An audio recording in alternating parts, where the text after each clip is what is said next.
اعوذ باللہ من الشیطان الرجیم بسم اللہ الرحمن الرحیم وبہ نستعین وہو خیر معین۔ گفتگو ہماری جو ہے وہ زہد کے بارے سے چل رہی تھی اور احادیث کو بیان کیا جا رہا تھا کہ جس کے اندر جو ہے وہ زہد کی فضیلت کو بیان کیا گیا ہے اور اس امر کو واضح کیا گیا ہے کہ انسان کے لیے ضروری ہے کہ وہ اپنے آپ کو دنیا کے بجائے آخرت کی طرف متوجہ کرے اور دنیا کے امور میں اتنا زیادہ مشغول نہ ہو جائے کہ آخرت سے غافل ہو جائے، بلکہ اپنے آپ کو آخرت کی طرف متوجہ رکھے اور دنیا سے فقط اتنا لے کہ جتنا اس کے لیے دنیا میں گزارا کرنے کے لیے ضروری ہو اور دنیا سے آخرت تک کے سفر کے لیے اس کے لیے مددگار ثابت ہو۔ اس سے زیادہ وہ دنیا سے دل نہ لگائے۔ اگر اس سے زیادہ وہ دنیا کی طرف متوجہ ہوا اور اپنے آپ کو دنیا میں مشغول کر دیا تو یہ دنیا اسے اپنی طرف کھینچتی چلی جائے گی۔ وہ ایک وقت ایسا آئے گا کہ وہ آخرت سے بالکل غافل ہو جائے گا اور دنیا کا ہو کے رہ جائے گا۔ تو اگر انسان عباد اللہ بننا چاہتا ہے، عباد اللہ میں شامل ہونا چاہتا ہے، عبداللہ کا حقیقی مصداق بننا چاہتا ہے اور دنیا کی بندگی سے نکلنا چاہتا ہے تو اس کے لیے ضروری ہے کہ دنیا سے اپنا رشتہ دنیا کی ضرورت کی حد تک رکھے، اس سے زیادہ اپنے آپ کو دنیا میں مشغول نہ کریں۔ اور یہ متعدد احادیث میں اس بات کو واضح کیا گیا تھا جو گزشتہ 2 درس میں آئی، اور آج مزید احادیث کا بیان ہوگا اسی حوالے سے کہ جس احادیث کے اندر اللہ کے رسول کی جانب سے خود ہمیں یہ پیغام دیا جا رہا ہے اور خود اپنے بارے میں بھی بیان کیا جا رہا ہے کہ وہ کس طرح سے جو ہے وہ دنیا سے کنارہ کش ہو کے رہے، باوجود اس کے کہ وہ چاہتے تو دنیا ان کے لیے میسر تھی، وہ چاہتے تو دنیا کو حاصل کر سکتے تھے۔ ہم میں سے تو بعض لوگ دنیا سے دور اس لیے بھی رہتے ہیں کہ دنیا ہے بھی نہیں اور کوشش کر رہے ہیں مگر ملتی بھی نہیں ہے، تو ہم کہتے ہیں کہ ہم جو ہے وہ شکر کر رہے ہیں جو ملا اس کے اوپر، مگر دل میں خواہش ہوتی کہ مل جائے تو اور بھی دے دیں گے۔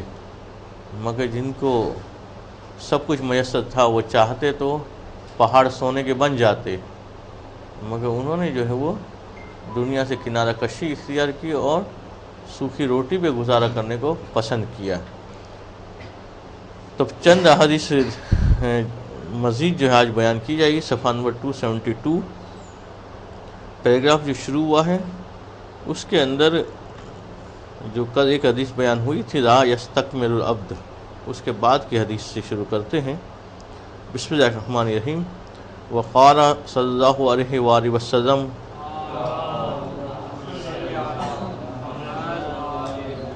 کہ اذا اراد اللہ بعبد خیرا، کہ جب پروردگارم چاہتا ہے کسی بندے کو اچھائی پہنچانے کا تو پھر پروردگارم اسے جو ہے 3 چیزیں عطا کرتا ہے، اور اگر یہ 3 چیزیں انسان کو میسر آ جائے تو انسان یہ سمجھ سکتا ہے کہ پروردگار عالم جو ہے اسے آخرت کی اچھائی میں اچھائی تک پہنچانا چاہ رہے اور دنیا کی برائیوں سے بچانا چاہ رہے ہیں۔ البتہ پروردگار عالم کا ارادہ بھی جو ہے وہ ظاہر ہے بندے کی کوشش سے مربوط ہیں کہ بندہ خود بھی چاہے۔ پہلی چیز کیا پروردگار اسے عطا کرتا ہے کہ زہدہ فی الدنیا، کہ انسان کا قلب جو ہے دنیا سے عدم رغبت اختیار کر دیتا ہے، وہ دنیا سے زہد اختیار کرتا ہے، اب دنیا سے اس کی دلچسپی ختم ہو جاتی ہے۔ دوسری چیز کیا ہوتی ہے وہ رغبہ فی الآخرہ، اور آخرت میں راغب ہو جاتا ہے۔ یہ دوسری چیز اہم ہے، ورنہ پہلی چیز سے تو بعض نفسیاتی مریضوں کو بھی ہو جاتا ہے کہ نفسیاتی مریض ہو جاتا ہے، دنیا میں کسی چیز کا مزہ ہی نہیں آتا، تو نہیں کہیں گے یہ تو پروردگار پسندیدہ بندہ بن گیا کہ دیکھیں دنیا کی کسی چیز میں مزہ نہیں آ رہا ہے اس کو، نہ کھانے میں مزہ آ رہا ہے، نہ پہننے میں مزہ آ رہا ہے، نہ سونے میں مزہ آ رہا ہے، رات بھر نیند نہیں آ رہی، اس کا خدا کا پسندیدہ بن گیا۔ پہلی چیز ہونے کے بعد دوسری چیز بھی ساتھ میں ہو کہ وہ آخرت کی طرف راغب ہو جائے۔ ایسا نہ ہو کہ اس کو جس طرح کھانے میں مزہ نہیں آ رہا، نماز میں مزہ نہیں آ رہا ہے، جس طرح پہننے میں مزہ نہیں آ رہا ہے، دعا پڑھنے میں مزہ نہیں آ رہا ہے، اس کا مطلب یہ وہ والا بندہ نہیں ہے کہ جو زاہد بن گیا ہے، اس کو کوئی بیماری لاحق ہوئی ہے کہ جس کی وجہ سے دوسری چیز ہے کہ اس کو آخرت کی طرف دلچسپی پیدا ہو، دنیا سے دل اٹھ جائے اور آخرت کی طرف دل لگ جائے، یہ دونوں چیزیں ہو تب یہ کہا جائے گا کہ یہ پروردگار کا پسندیدہ بنا ہے۔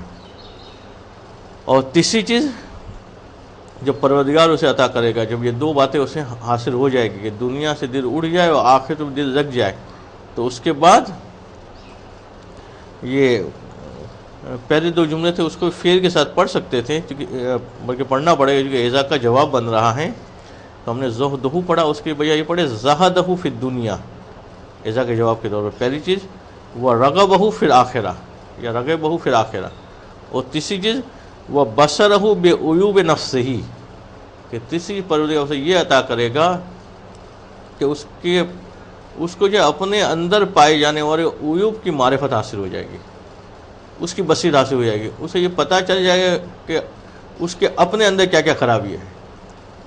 اسی یہ مشکل کام ہے، انسان کو کہا جائے کہ فلاں کی برائی کر تو 10 عیوب بتا دے گا فوراً، اس سے کہا جائے کہ تو اپنی برائی بیان کر تو سوچتے ہیں کہ برائی ہے کیا، میں تو اتنا پاک صاف ہوں، صاف ستھرا ہوں، کوئی کمی ہے ہی نہیں، کوئی خرابی نہیں ہے۔ تو پھر ایسے آدمی کو یہ کیا کرنا ہوتا ہے؟ اس آدمی کے لیے جو اپنے جسمانی عیوب کو جاننے کو آمادہ نہیں ہوتا، وہ ہمیں تو کہہ رہا ہے کہ تمہارے چہرے پہ دھبے لگے ہوئے، تمہارے چہرے پہ نشانات پڑے ہوئے، تمہارے کپڑے خراب ہیں، اس کا بھائی تمہارے اپنے چہرے پہ کیا ہے؟ کہا کچھ نہیں ہے۔ کیوں؟ اسی کا نظر نہیں آ رہا، اس کو پھر ہاتھ پکڑ کے آئینے کے سامنے کھڑا کر دیتے ہیں تو پھر نظر آنے لگتا ہے۔ تو اب ایسے شخص کو پروردگار یہ بصیرت عطا کرتا ہے کہ وہ اپنے نفس کے عیوب کو دیکھ سکتا ہے۔ وہ جس طرح انسان چہرے کو کہاں دیکھ سکتا ہے؟ آئینے کے سامنے کھڑے ہو کے، پھر اسے پتہ چلتا ہے کہ چہرے پہ کیا کیا گندگی لگی ہوئی ہے۔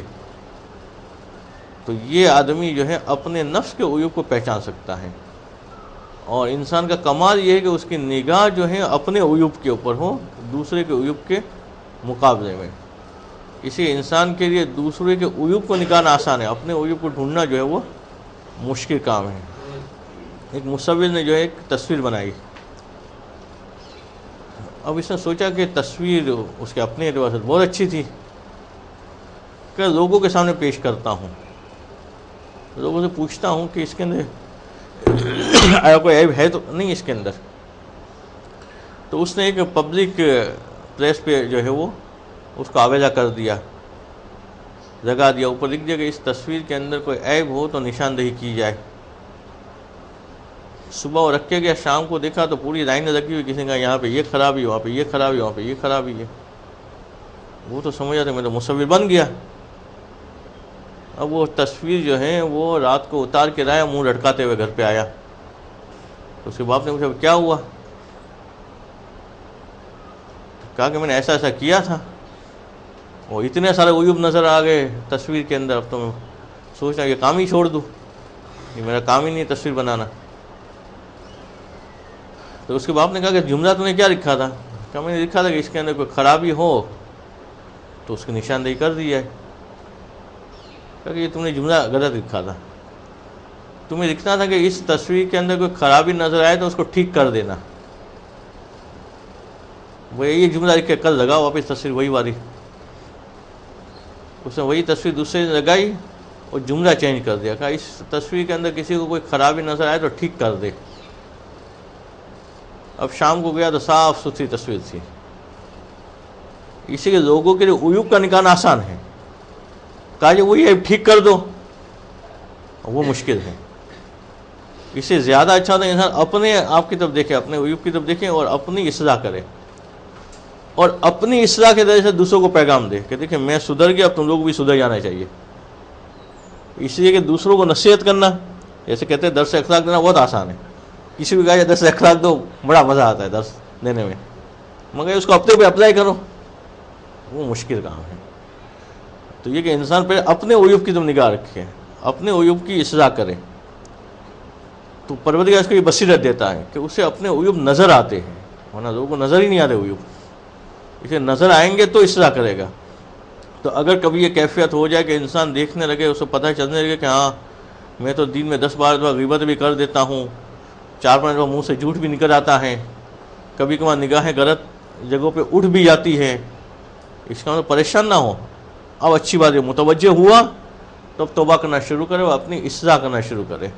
تو تیسرا فائدہ اس کو یہ ہوتا ہے کہ پروردگار جو اسے بصیرت دیتا ہے کہ وہ اپنے نفس کے اندر جو عیوب پائے جاتے ہیں اس کو پہچان پاتا ہے۔ اس کے بعد پھر اللہ کے رسول فرماتے ہیں کہ من اشتاق الی الجنہ،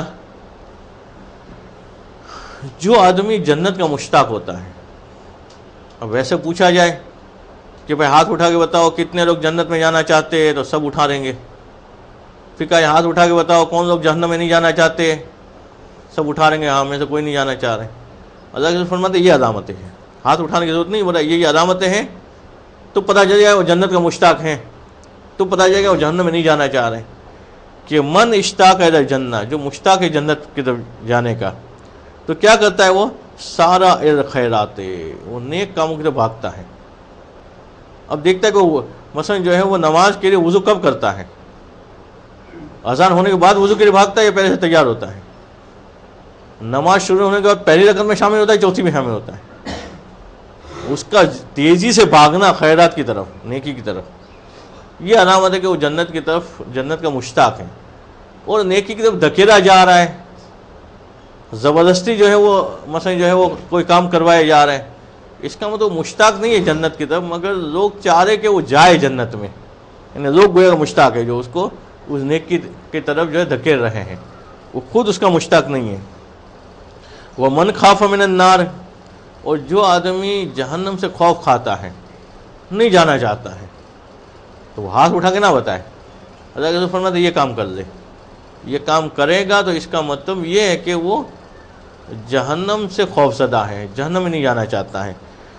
کہ رہان الشہوات، وہ شہوات نفسیہ سے دور بھاگتا ہے، اس کا تابع دار نہیں ہوتا ہے، نفسانی خواہشات کے آگے اپنے آپ کو عاجز محسوس نہیں کرتا ہے، بلکہ اپنے آپ کو قوی محسوس کرتا ہے۔ نفس اگر کوئی غلط خواہش کرے تو ڈٹ کے اس کا مقابلہ کرتا ہے، نفس کو کہتا ہے کہ یہ کام تو نہیں کر سکتا میں، یہ غلط کام ہے، اس پہ میرا رب راضی نہیں ہے، یہ کام ایسا ہے کہ جو جہنم دے رہ جائے گا، اور میں تو جہنم میں جانا نہیں چاہتا ہوں، اس سے شہوت کا تابع نہیں بنوں گا، اپنے آپ کو برائی سے وہ روک لیتا ہے۔ اچھا پھر موت کا منتظر کون ہے؟ اس میں شاید ہاتھ سب نہ اٹھائے، اگر یہ کہا جائے کسی کہ موت کس کو پسند ہے، مگر واقعی اگر کہ موت کا انتظار کر رہا ہے، اسے مومن کی علامتوں میں سے وہ منتظر موت ہوتا ہے۔ منتظر موت ہونا الگ ہے، موت کو خود سے جلدی دے آنا وہ الگ چیز ہے۔ منتظر موت ہونے کا مطلب یہ نہیں کہ انسان خود جو ہے وہ خودکشی کر دے کہ دیکھیں مجھے موت کتنی عزیز ہے کہ میں خود ہی جانا چاہ رہا ہوں۔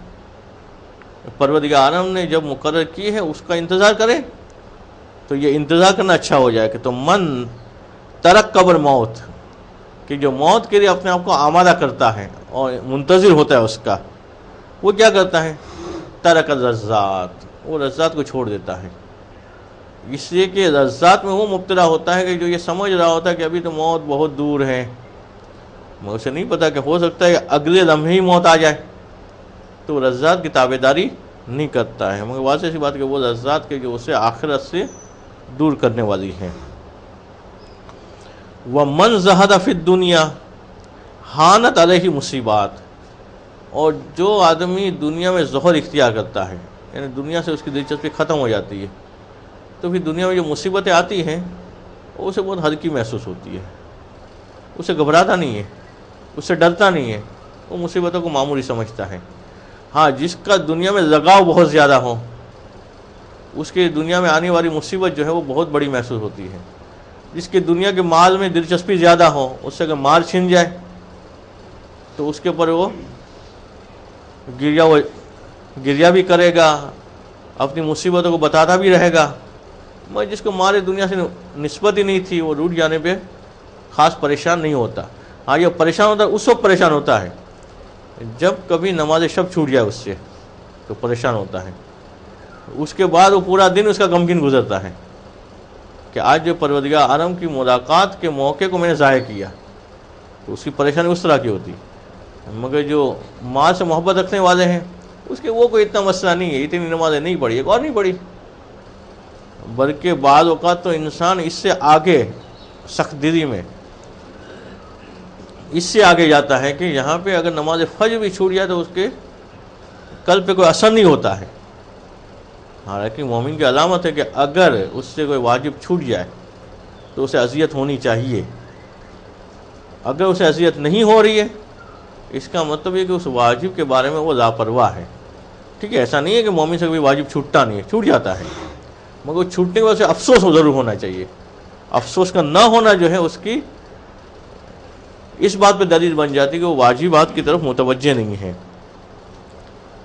اس کے بعد پھر اللہ کے رسول فرماتے کہ ان ربی عز وجل ارز علی ان یجعل ذی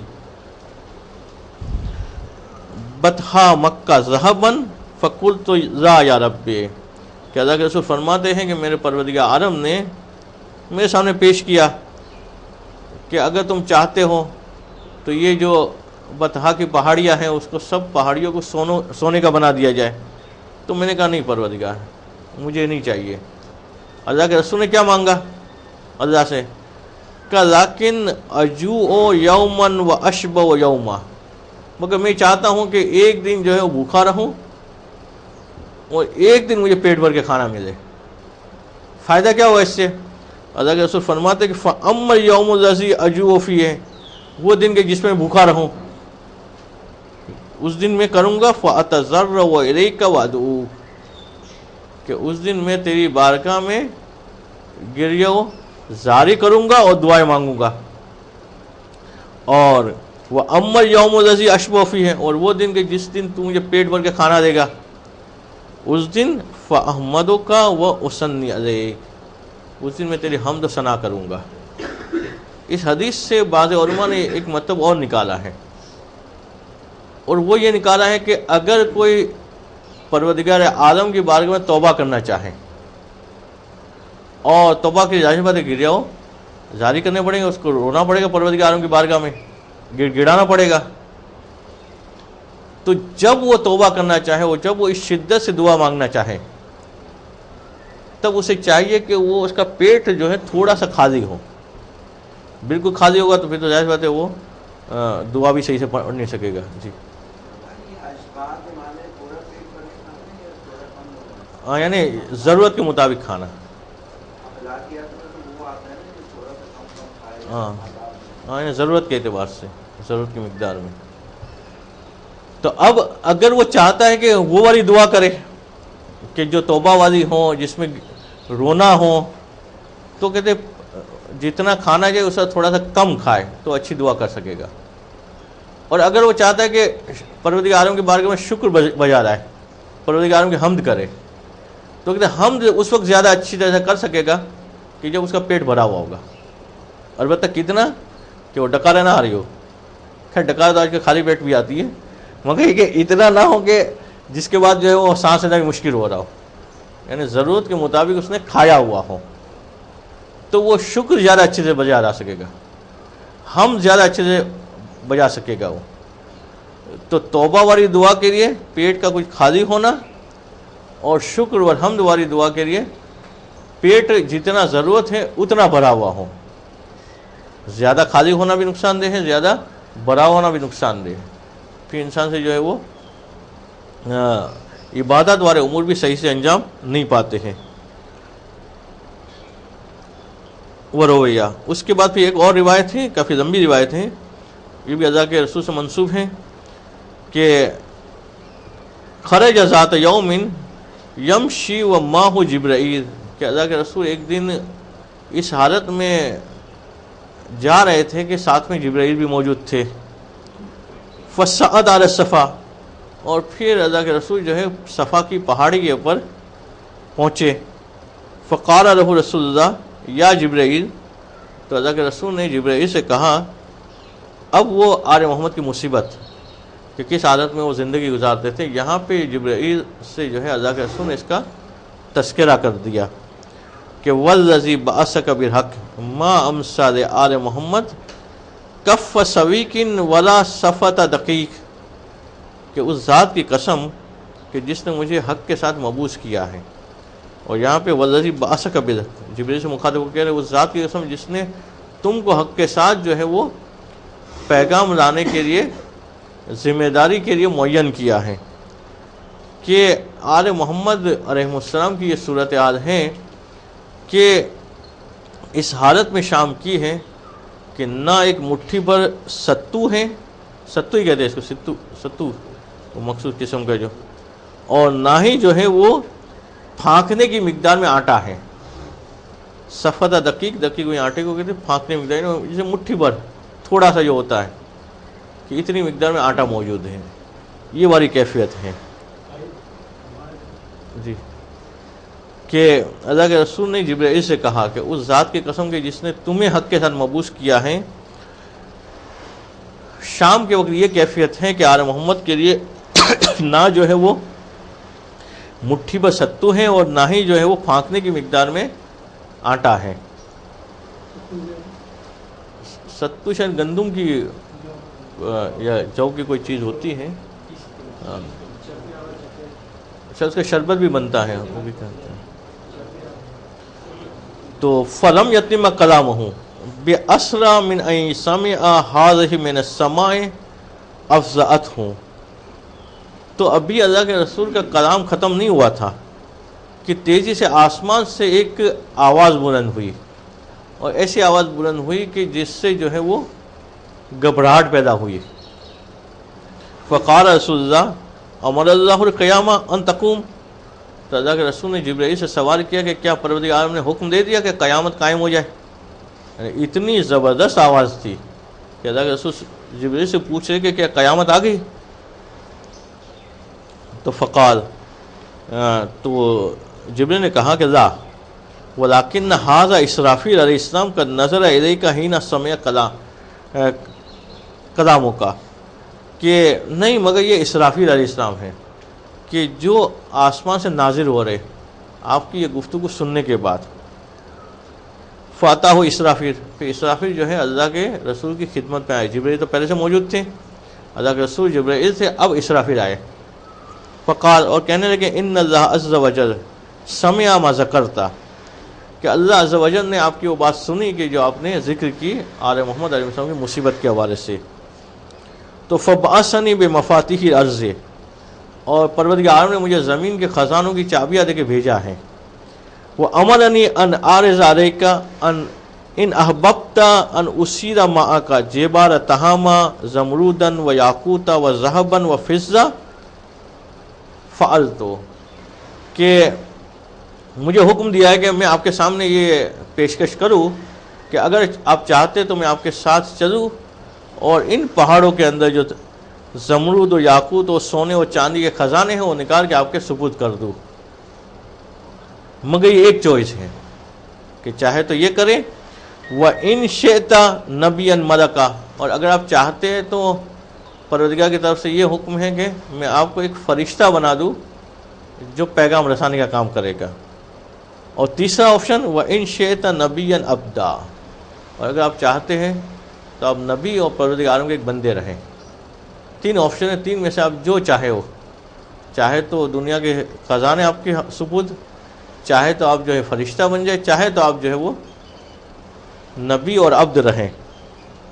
تو فَأَوْمَا إِلَىٰ جِبْرَائِيلَ أَن تَوَاضَعَ لِلَّهِ فَقَالَ نَبِيًّا عَبْدًا ثَلَاثًا، کہ اللہ کے رسول نے فرمایا کہ ایک دفعہ نہیں، مجھے 3 دفعہ منظور ہے کہ میں بندہ رہوں خدا کا اور نبی رہوں، کہ یہ نہ دنیا کے خزانے چاہیے مجھے اور نہ ہی میں فرشتہ بننا پسند کرتا ہوں۔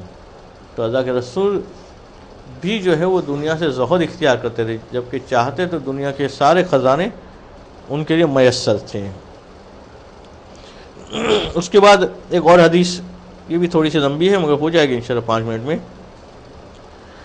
کہ اللہ کے رسول فرماتے ہیں کہ قال اللہ تعالی ان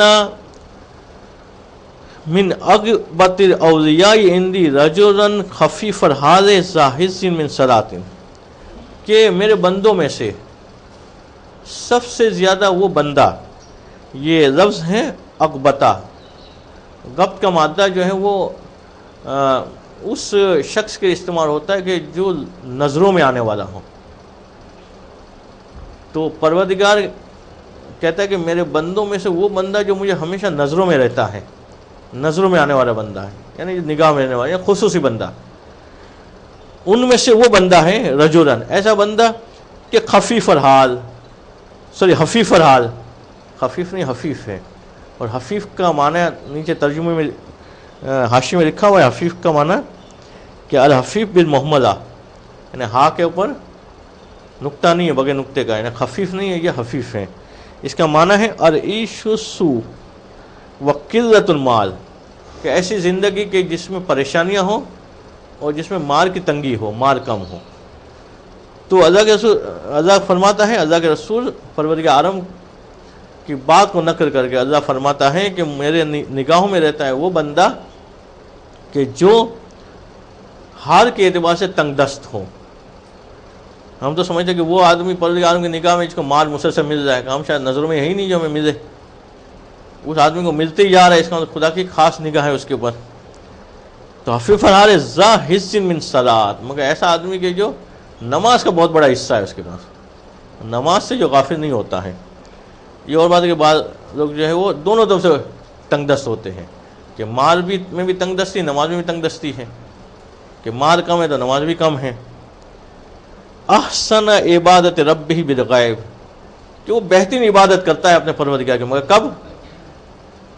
جب وہ غیبت میں کر رہا ہوتا ہے، لوگوں کے سامنے نہیں کر رہا ہوتا ہے۔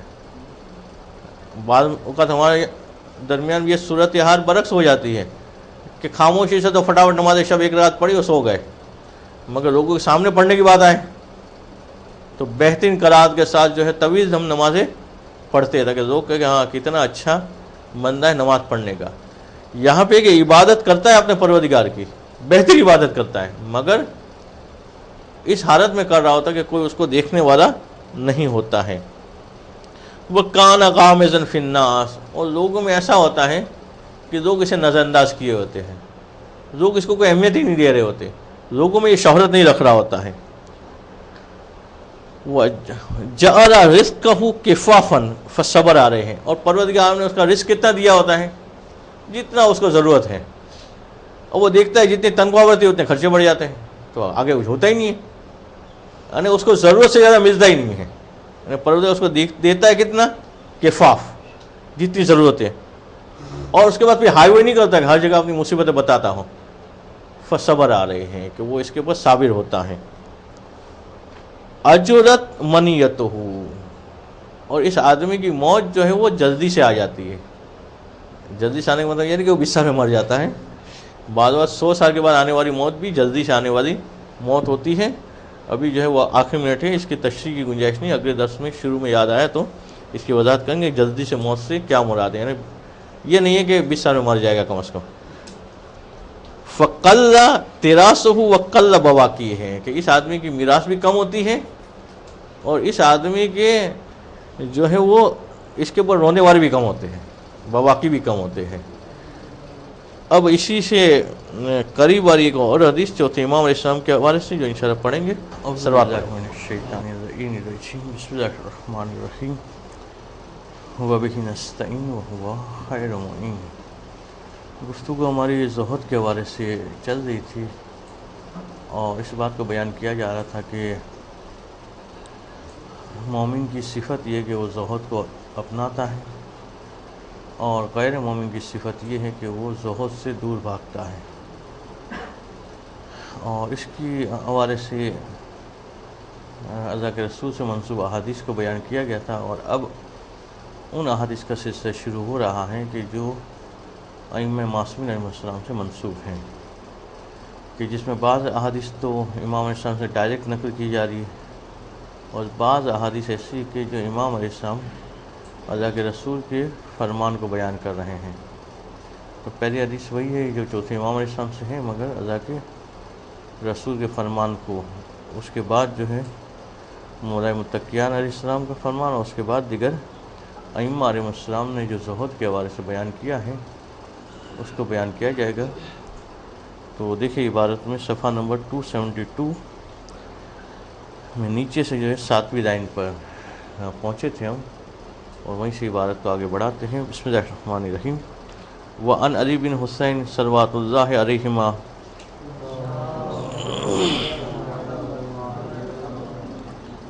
چوتھے امام صاحب فرماتے ہیں کہ مر رسول اللہ صلی اللہ علیہ وآلہ وسلم برائی ابل، کہ اللہ کے رسول صلی اللہ علیہ وسلم کا گزر ہوا ایک اونٹ والے کے پاس سے، یعنی ایک ایسا آدمی کی جو اونٹ کو چرا رہا تھا، اس کے پاس سے گزر ہوا۔ فبعث یستسقیہ، تو اللہ کے رسول ٹھہر گئے اور اس سے جو ہے وہ جیسے معصوم علیہ السلام کا عمل جو ہے وہ لوگوں کو سکھانے کے اور لوگوں کو نصیحت کرنے کے لیے ہوتا ہے، اس سے دودھ طلب کیا، دودھ مانگا۔ فقال، تو وہ کہنے لگا کہ اما ما فی ضروعہا فصبوہ الحی و اما ما فی آنیتنا فغبوکہم، کہ جہاں تک اس دودھ کا تعلق ہے کہ جو اونٹنیوں کے تھن کے اندر ہے تو میں نے صبح کے رکھا ہوا ہے، اور اس کے بچے بھی ہیں جو صبح استعمال کریں گے۔ جو دودھ میں نے برتن میں نکالا ہوا ہے وہ بھی رات کو کام آنے والا ہے۔ آسان الفاظ میں کہ دینے کے بعد میرے پاس کچھ ہے نہیں۔ تو فقال رسول اللہ اللہم کسر مالہ ولدہ، اب اللہ کے رسول ان کی کیا دعا کر رہے ہیں؟ اللہ کے رسول فرمایا کہ پروردگار تیرے مال میں اضافہ کرے اور تیری اولاد میں اضافہ کرے۔ اب یہ دعا فرمائی اس کے لیے۔ اس کے بعد ثم مر براعی غنم، کہ اللہ کے رسول کا گزر ہوا ایک ایسے آدمی سے کہ جو بھیڑ بکریاں چرا رہا تھا۔ فبعث الیہ یستسقیہ، اللہ کے رسول وہاں ٹھہر گئے، اس سے مانگا۔ تو فحلب لہ ما فی ضروعہا واقفا ما فی اناء رسول اللہ صلی اللہ علیہ وسلم۔ تو ایک سلوات پڑھیں۔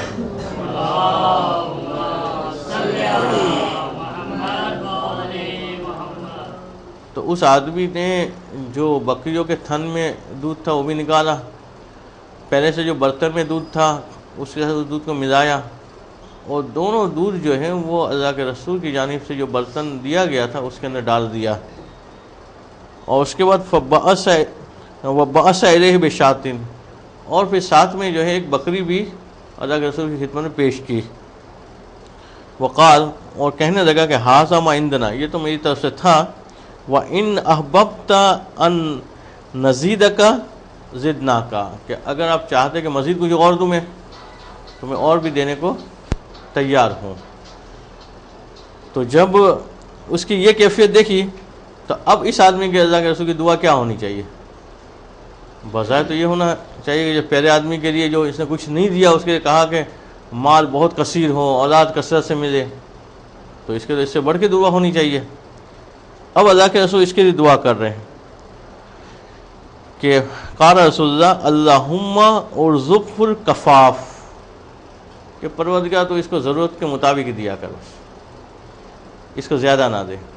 اچھا، یہ پچھلی بار ہم نے لفظ الکفاف پڑھ دیا تھا، کفاف کا معنی کچھ اور ہے جو اس معنی سے مطابق نہیں تھا، کفاف یعنی ضرورت کے مطابق۔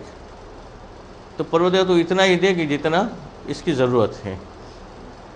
تو اب ظاہر سی بات ہے کہ صحابہ کو تو یہاں پہ سوال کرنا تھا، تو فقال لہ بعض اصحابہ، تو بعض اصحاب نے اللہ کے رسول سے سوال کیا کہ یا رسول اللہ دعوت للذی ردک بدعاء عامتنا نحبہ، کہ آپ نے جو ہے اس آدمی کے لیے ایسی دعا کی کہ جس کو ہم سب پسند کرتے ہیں، جبکہ اس نے آپ کو دیا نہیں تھا، یعنی جس نے آپ کو رد کیا اس کو آپ نے ایسی دعا کی کہ ہم سب جس دعا کو پسند کرتے کہ ہمارا مال بھی زیادہ ہو، اولاد بھی زیادہ ہو۔ وَدَعَوْتَ لِلَّذِي أَسْأَفَكَ بِحَاجَتِكَ بِدُعَاءٍ كُلُّنَا نُكْرِهُ، اور آپ نے جو ہے اس آدمی کے لیے کہ جس نے آپ کو فراوانی کے ساتھ دیا، اس کے ایسی دعا کی کہ جس کو ہم خود بھی ناپسند کرتے ہیں۔ تو یعنی گویا کہ سوال یہ کرنا چاہ رہے کہ دعا برعکس ہونی چاہیے تھی، جس نے دیا اس کے لیے زیادہ کی دعا ہونی چاہیے تھی، تو یہ تو الٹا ہوا۔ اس سے ہمیں اصول بھی پتہ چلتا ہے کہ بعض اوقات ہم دیکھتے ہیں کہ دنیا میں کسی کو مال پہ مال مل رہا ہے، ہم کہتے ہیں پروردگار فلاں سے بڑا خوش ہے، اور کسی کو جو ہے ضرورت کے مطابق مل رہا ہے، ہم سمجھتے پروردگار سے ناراض ہے، اسے اس سے خوش ہے تبھی تو اتنا مال مل رہا ہے اس کو۔ تو اب یہاں پہ اللہ کے رسول نے زیادہ کی دعا اس آدمی کے لیے کی کہ جس نے رد کیا تھا، اور ضرورت کے مطابق کی دعا اس آدمی کے لیے کی کہ جس نے رد نہیں کیا تھا بلکہ فراوانی کے ساتھ دیا تھا.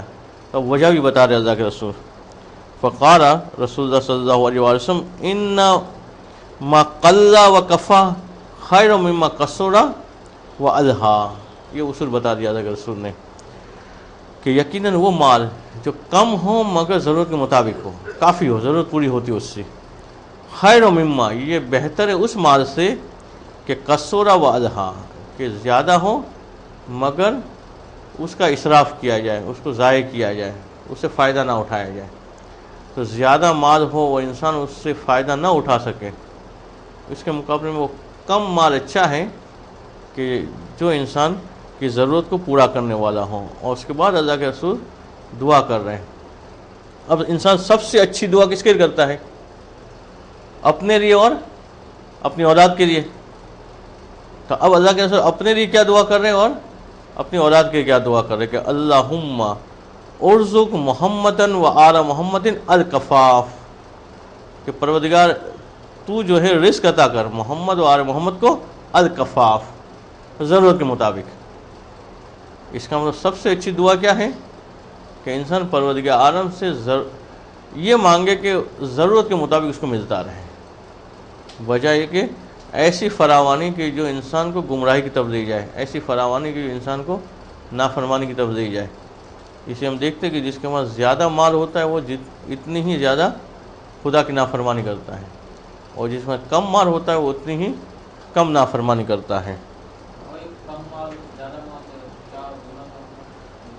یعنی معیار اس کا تو یہی کہ جو ہے جتنی ضرورت ہے اتنا ملے، اور ایک آدمی کی ضرورت جو ہے وہ کم ہے تو کم ملے، اس زیادہ ضرورت زیادہ ہے، مگر ضرورت سے زیادہ مل جانا یہ خود بھی انسان کو جو ہے دعوت دیتا ہے کہ غلط کام میں وہ خرچ کرے. ممکن یہاں 5 روپے میں کام ہوتا ہے اور 10 روپے خرچ کرے گا وہ، تو اسراف کی طرف مائل ہوگا وہ.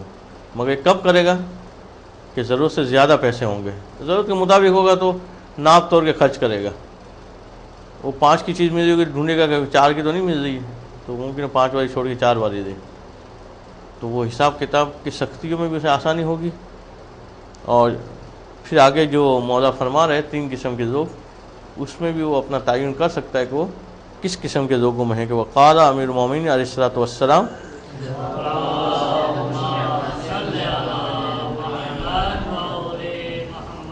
الناس ثلاثہ، کہ لوگ جو ہے 3 طرح کے ہوتے ہیں، زاہد و صابر و راغب، کہ یا وہ زاہد ہوگا یا صابر ہوگا یا راغب ہوگا.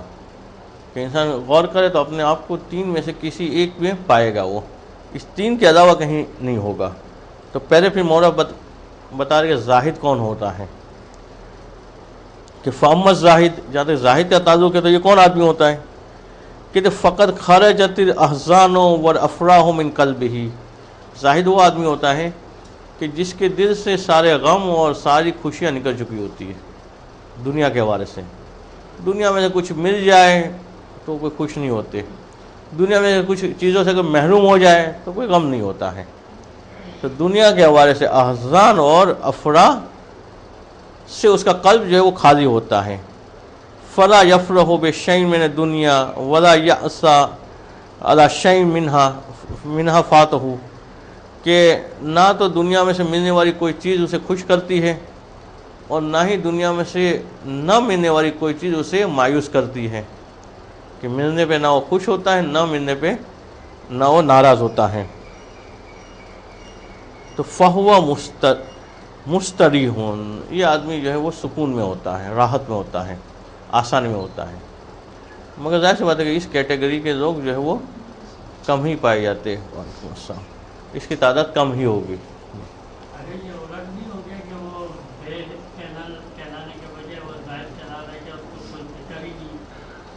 دنیا کی فکر نہیں، آخرت کی فکر ہے اس کو. آخرت کی فکر ہے اس کو، دنیا کی نہیں ہے. اس کو پتہ ہے مل گئی ہے تو بھی کب تک کوئی چیز ملی ہے تو، یا یہ چیز چلی جائے گی میں چلا جاؤں گا، تو اس چیز سے کیا محبت کرے. مگر وہ آخرت کے لگا ہوتا ہے. دنیا کے حوالے سے وہ دنیا کی کسی چیز کے ملنے کے اوپر خوش ہوتا ہے، نہیں نہ ملنے کے اوپر ناراض ہوتا ہے. وہ اما صابر، صابر کون ہوتا ہے صابر یہ بیچ والا ہوتا ہے کہ فَإِنَّهُ يَتَمَنَّاهَا بِقَلْبِهِ، یہ وہ آدمی کو ہوتا ہے کہ دنیا کی طرف اس کے دل میں تو ہوتی ہے، زاہد جو ہوتا ہے اس کے دل سے دنیا نکل چکی ہوتی ہے، صابر جو ہوتا ہے اس کے دل میں دنیا کی طرف ہوتی ہے، دنیا کی تمنا ہوتی ہے۔ فَإِذَا نَالَ مِنْهَا الْجَمَا نَفْسَهُ عَنْهَا بِسُوءِ عَاقِبَتِهَا وَشَنَاعَتِهَا، مگر جب دنیا اس تک پہنچتی ہے، اس کے سامنے آتی ہے، تو صابر آدمی اس کو اٹھاتا نہیں ہے، دیتا نہیں ہے، وہ ڈر رہا ہے کہ یہ آ گئی دنیا تو پھر اس کا انجام کیا ہوگا، اس کا نقصان کیا ہوگا، تو اس کے نتائج سے خوف زدہ ہو کے وہ دنیا کو حاصل نہیں، دل میں چاہت ہوتی دے دوں میں، دل چاہ رہا ہوتا ہے اٹھا دو، مگر اٹھاتا نہیں، وہ اس سے جو ہے دور بھاگتا ہے کہ وَلَوْ اُطَّلِعَتْ عَلَىٰ قَلْبِهِ لَأُجِبَتْ مِنْ عِفَّتِهِ وَتَوَاضُعِهِ وَحَزْمِهِ، کہ اگر صورت یہ ہو کہ اگر یہ دنیا اس کے دل سے بھی نکل جاتی تو پھر تو وہ پہلے والے گروہ میں چلا جاتا ہے، مگر دل میں بھی چاہت باقی ہے، دل چاہ رہا ہے کہ لوں دنیا کو، یعنی بعض حرام چیزیں ایسی ہوتی کہ جس میں انسان کی تمنا ہوتی کہ اگر خدا نے حرام نہ کیا ہوتا تو ضرور اس حرام چیز سے مزہ اٹھاتا، مگر چونکہ پروردگار نے منع کیا ہے اسے نہیں اٹھا رہا، تو یہ کس کیٹیگری میں جائے گا؟ صابر کی، کہ دنیا کی اس چیز سے اسے یہ چیزیں پسند ہے اسے، مگر فقط اس وجہ سے رکا ہوا ہے کہ خدا نے جو ہے وہ اجازت نہیں دی ہے، تو اگر اس کو اس کے دل کے میں وہ کیفیت پیدا ہو جائے جو پہلے والے کی ہے تو پھر یہ زاہد میں چلا جائے گا، اور اگر وہ کیفیت پیدا ہو جائے جو آگے تیسری والی آ رہی ہے کہ وہ دل کے تابع اپنے اعضاء و جوارح کو بھی کر دے تو پھر وہ تیسرے اس میں چلا جائے گا اور پھر دنیا کے تابع ہو جائے گا، جیسے آگے راغب کی بات آ رہی ہے۔ تو زاہد یہ بالکل اعلیٰ کیٹیگری کے، اس کے بعد صابر کی بات آئی، اس کے بعد جو ہے وہ راغب، کہ وہ اما راغب، یہ راغب کون ہوتا ہے؟ کہتے فلا یبالی من این جاءتہ من حلها او حرامها ولا یبالی ما دنس فیہا عرضہ واہلک نفسہ واذہب مروتہ، کہ یہ وہ آدمی ہوتا ہے کہ جس کی خواہش ہوتی ہے دنیا آنی چاہیے، بس کہیں سے بھی آئے، چاہے حلال سے آئے چاہے حرام سے آئے، یہ پرواہ نہیں ہوتی کہ حلال سے آنی چاہیے۔ صابر ہوگا وہ کیا کہے گا؟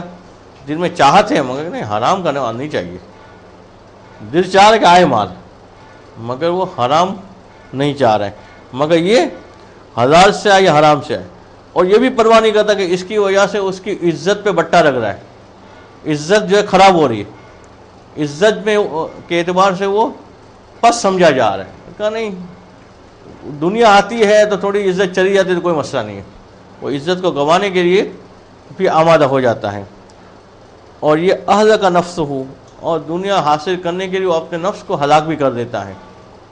ایسے لوگ ملیں گے کہ جو دنیا حاصل کرنے کے لیے ایسا سفر اختیار کرتے ہیں کہ وہ دنیا ملنے سے پہلے سفر کے درمیان ہی جو ہلاکت میں مبتلا ہو جاتے ہیں، اور اذہب مروت ہو، اس آدمی کی مروت جو ہے وہ نکل جاتی ہے۔ اگر دنیا جی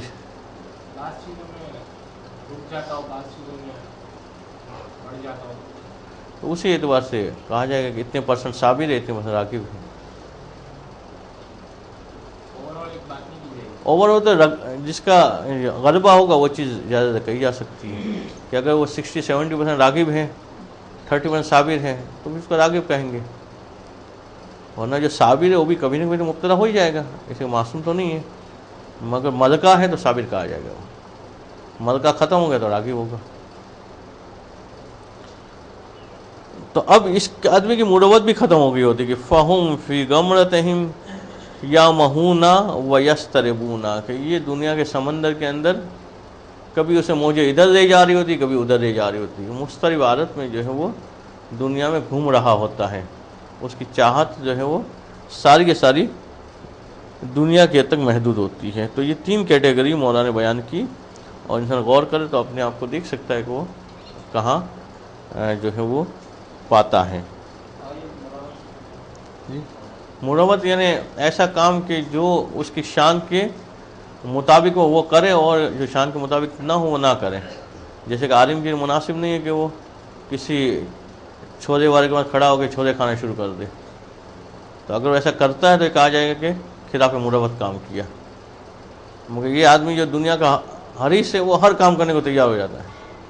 اسے کہا جائے کہ فلاں کام کر تو جو ہے وہ زیادہ نفع ہوگا، مگر وہ کام اس کی شان کے مطابق نہ ہوگا، نہیں وہ شان مان چھوڑو، پیسے آئیں گے، وہ کہتا ہے پیسے آئیں گے، بڑا ٹھیک ہے پھر صحیح. وہ ہر کام کرنے کو تیار ہو جاتا ہے. وہ شان کو جو ہے سائڈ میں رکھ دیتا ہے پیسے کی خاطر کہ پیسے آنے چاہیے، شان مان جو ہے وہ دیکھا جائے گا. مگر جو صابر ہے وہ یہ بھی دیکھے گا شان کے مطابق کام ہوگا تو ہی وہ پیسے کے پیچھے بھاگے گا. شان کے مطابق نہیں ہے تو پھر جو ہے وہ پیسے کے پیچھے نہیں بھاگے گا. جیسے بعض جگہوں پہ یہ ہوتا ہے کہ پتہ ہے کہ مثلا وہاں مجلس پڑھنے گئے تو وہ لوگ ایک تو ہمیں سامنے سے اس کو کہنا پڑے گا بھائی آؤ پڑھنے کے لیے، آ جاؤ. پھر گئے تو بھی بوجھ سمجھ کے کہیں گے یہ مولانا پیچھے پڑے ہوئے، چلو آ جائے پڑھا دیتے ہیں. پھر بعد میں بھی جیسے بعض لوگ بتاتے ہیں کہ وہ جیب سے 150 روپئے 200 روپئے نکالیں گے، ہاتھ میں تھمائیں گے جیسے کہ وہ کوئی وہ رکشہ والے کو پیسے دے رہے، مولانا کو پیسے دیے. وہاں پہ پھر انسان خود ہی فون کر کے بولے واپس آؤں میں، کب پڑھنی مجلس. تو یہ وہ کام ہے کہ جو اس کی شان کے مطابق نہیں ہے، کہ جہاں نہ اس کو پڑھی ہے، نہ عوام کو پڑھی ہے، نہ اس کے بعد عالم کا احترام ہے. وہاں پہ انسان جا کے جو ہے اپنی بے عزتی کروائے، یہ مروت کے خلاف کام ہو جائے گا. البتہ اس جگہوں کو نظر انداز نہیں کرنا چاہیے، وہاں پہ کام کرنے کا ایک اور انداز ہے، وہ اپنائے جائیں تو وہ پھر جو ہے وہ 2 سال بعد یہ کیفیت ہوگی کہ وہ عوام بھی پیچھے بھاگ رہی ہوگی اور وہ انتظامیہ بھی پیچھے بھاگ رہی ہوگی. مگر یہ والا طریقہ تو بالکل نہیں جس طرح سے بعض لوگ کرتے ہیں. اچھا، اب اس کے بعد اور حدیث کہ جس میں امام صاحب فرماتے کہ اِنَّا مِنْ أَعْوَنِ الْأَخْلَاقِ عَلَى الدِّينِ الزُّهْدُ فِي الدُّنْيَا، کہ اگر انسان دین کے معاملے میں اخلاق اپنانا چاہے تو اخلاق اپنانے میں سب سے زیادہ جو مددگار چیز ہے وہ دنیا کے حوالے سے زہد اختیار کرنا. اس لیے انسان اخلاق میں کیا کیا کرنا چاہ رہا ہوتا ہے؟ غیبت سے بچنا چاہ رہا ہوتا ہے، جھوٹ سے بچنا چاہ رہا ہوتا ہے، تہمت سے بچنا چاہ رہا ہوتا ہے، الزام تراشی سے بچنا چاہ رہا ہوتا ہے، چاہتا ہے اس کی زبان صاف ستھری ہو جائے، اس کا کردار صاف ستھرا ہو جائے. تو یہ سارا کام کرتا ہے کیوں انسان؟ دنیا کی محبت میں. جب کسی کو دنیا زیادہ مل جاتی ہے، اسے کم ملتی ہے تو اسے حسد ہوتا ہے، تو اس کی غیبت شروع کرتا ہے. دنیا کی محبت نکل جائے گی تو غیبت بھی نہیں کرے گا، نہ اسے حسد پیدا ہوگا، نہ وہ جھوٹ بولے گا. تو اخلاق اپنانے میں سب سے زیادہ مددگار جو چیز ہے وہ ہے کہ دنیا کے معاملے میں انسان زہد اختیار کرے. ایک اور حدیث معصوم علیہ السلام سے کہ من جمع 6 خصال لم یدع للجنۃ مطلبا ولا عن النار محربا، کہ اگر کوئی آدمی 6 خصلتیں اپنے اندر پیدا کر لے، 6 باتیں اپنے اندر پیدا کر لے، تو پھر اسے نہ جنت طلب کرنے کی ضرورت ہے، نہ جہنم سے بھاگنے کی ضرورت ہے. خود بخود ہی جنت مل جائے گی اس کو، نہ جنت چاہنے کی ضرورت ہے اور نہ ہی جہنم سے خوفزدہ ہونے کی. جہنم سے بچ جائے گا خود بخود ہی، اور جنت اسے خود بخود ہی مل جائے گی اگر یہ 6 خصلتیں وہ پیدا کر دے اپنے آپ میں. وہ 6 خصلتیں کیا کیا ہیں؟ پہلی کہ عرف اللہ فاطاعہ، کہ جب وہ اللہ کی معرفت حاصل کر لے تو پھر اس کی اطاعت بھی کرے. یہ نہیں کہ خدا کو تو جان لیا مگر خدا کی بات کو ماننے کے آمادہ نہ ہو، تو معرفت پروردگار عالم کے بعد اس کی اطاعت کرنا شروع کرے تو 6 میں سے ایک خصلت اس نے حاصل کر لی. دوسری چیز وہ عرف الشیطان فعصاہ، اور جب شیطان کی معرفت حاصل ہو جائے اس سے تب شیطان کی نافرمانی شروع کر دے. شیطان جو کہے اس کے برعکس کرنا ہے، خدا کی اطاعت کرنی ہے، خدا جو کہے وہ کرنا ہے. شیطان کو جو پہچان لیا تو وہ جو کہے اس کے برعکس کرنا ہے. یہ انسان اگر تھوڑا سا غور و فکر کرے تو خود ہی محسوس کر جاتا ہے کہ کون سا آرڈر جو ہے وہ رحمانی ہے، کون سا آرڈر جو ہے وہ شیطانی ہے. ذہن میں خیال آنے والے گا تو فوراً وہ رد کر سکتا ہے کہ شیطان کا ایسا کرو، کہا نہیں یہ تیری بات تو نہیں مانوں گا میں، تو اس کو رد کریں. یہ دوسری خصلت ہو جائے گی. تیسری وہ عرفت دنیا فترکہا، کہ جب وہ دنیا کی معرفت حاصل کر لے تو چھوڑ دے دنیا کو. پھر چھوڑنے سے مراد یہ نہیں خودکشی کر لے، چھوڑنے سے مراد یہ کہ دنیا کا تابع نہ بنے، دنیا کی چیزوں کے پیچھے نہ بھاگے. دنیا کی معرفت کیسے حاصل ہوگی؟ اسے دنیا کی معرفت وہ دیکھتا ہے کہ جو چیز وہ دیتا ہے آج نہیں ہوتی کل پرانی ہو جاتی، تو اسی سے کیا دل لگائے انسان کہ جو ہمیشہ نہیں رہتی. دیکھتا ہے کہ جو چیز اٹھاتا ہوں آج صحیح ہے کر خراب ہو جاتی، تو ایسے ہی انسان کیا دل لگائے جو ہمیشہ صحیح نہیں رہتی، کہ جس میں روز تبدیلی آتی ہے، ایسی چیز کے پیچھے انسان کیوں بھاگے؟ انسان کو بھاگنا ہے تو ایسی چیز کے پیچھے بھاگے کہ جو ہمیشہ ایک جیسی رہے، ہمیشہ جو ہے وہ صحیح رہے، کبھی خرابی نہ ہو. تو ایسی چیز سے کہاں مل سکتی ہے؟ آخرت میں مل سکتی، دنیا میں نہیں مل سکتی. تو جب دنیا کی معرفت حاصل کر دی تو اس کو چھوڑ دے، اس کے پیچھے نہ بھاگے. وہ عرف الآخرۃ فطلبھا، اور جو آخرت کی معرفت حاصل ہو گئی اب اسے چاہے، اس کے پیچھے بھاگے، اس کو حاصل کرنے کی کوشش کرے. اس لیے وہاں کی جو نعمت ہے وہ دائمی ہے، وہاں کی نعمتوں کو زوال حاصل نہیں ہے. یہاں کی جو نعمتیں ہیں وہ جو آج جیسی ہے وہ کل ویسی نہیں ہوگی. 4 چیزیں ہوگی. وہ عرف الباطل فاتقاہ، وہ جو باطل کی معرفت حاصل کر لے تو اسے بچے. جو پتہ ہے کہ فلاں چیز غلط ہے اور پھر اسی میں گرفتار ہو، اس کا مطلب اس نے معرفت کا حق ادا نہیں کیا. جب اس کو پتہ چل گیا کہ فلاں چیز باطل ہے تو پھر اس سے بچے. یہ تمام چیزیں ایسی کہ جس میں مثالیں بن سکتی ہیں. وہ عرف الحق کا فاتبعہ، اور جب وہ حق کی معرفت حاصل کر لے تو پھر اس کی پیروی کریں. یہ نہیں کہ مانتا ہو کہ یہ حق ہے، میں پیروی کرنے کے لیے تیار نہیں ہے، اس لیے کہ نفسانی خواہشات آڑے آ جاتی ہیں. تو اگر یہ 6 خصلتیں انسان پیدا کر لے تو پھر معصوم فرماتے کہ پھر اسے پرواہ کرنے کی ضرورت نہیں کہ وہ رات دن دعا کر کے پڑھ گیا جنت عطا کر، جہنم سے بچا. خود بخود سے مل گئی جنت، خود بخود وہ جہنم سے بچ گیا. اگر یہ 6 خصلتیں اپنے آپ میں پیدا کر لے کما حق کہوں تو پھر یہ فائدے اسے حاصل ہوں گے. اب اس کے بعد کی حدیث بھی چھوٹی ہے، دے دیتے آ جائے گی حدیث. اس کے بعد تھوڑی لمبی حدیث ہے، وہ انشاءاللہ اگلے 10 میں. وقال علیہ السلام من اشتاق الجنت، اور یہ وہ حدیث ہے جو پہلے بھی ایک دن پہلے بھی آ چکی ہے، واپس ریپیٹ ہو رہی ہے کہ من اشتاق الجنہ سارا الی الخیرات، ہے کہ جو آدمی جنت کا مشتاق ہے، جنت چاہتا ہے، تو جنت حاصل کرنے کا طریقہ کیا ہے کہ وہ صورت دکھائے نیکیوں کی طرف، کہ تیزی سے بھاگے نیکی کی طرف. اس کا مطلب یہ ہے کہ وہ جنت کا مشتاق ہے. ومن خاف النار نہا عن الشہوات، اور جو اس سے پہلے وہاں پہ لفظ رہا آیا تھا، وہ شاید پرنٹنگ مسٹیک کی، زام کی جگہ پہ نون ہے، نہا عن الشہوات، کہ من خاف النار، جو جہنم سے خوف زدہ ہے، آگ سے خوف زدہ ہے، اس کو چاہیے کہ اپنے آپ کو شہوات سے بچائے. ومن ترک الموت ترک اللذات، اور جو آدمی انتظار کر رہا ہے موت کی تو پھر اسے چاہیے کہ وہ لذات کو چھوڑ دے. ومن زہد فی الدنیا ہانت علیہ المصیبات، اور جو آدمی دنیا سے زہد اختیار کرتا ہے تو پھر دنیا میں آنے والی مصیبتیں اس کے لیے معمولی بن جاتی ہیں، وہ اہمیت کے قابل نہیں رہتی ہے. مگر جو آدمی دنیا کو چاہ رہا ہوتا ہے، وہ دنیا کی چھوٹی چھوٹی مصیبتیں اس کے لیے بڑی مصیبت بن جاتی ہیں. اب اس کے بعد حدیث سے مجھے تھوڑی لمبی ہے، انشاءاللہ اگلے 10 میں دیں گے. صلوات پڑھیں.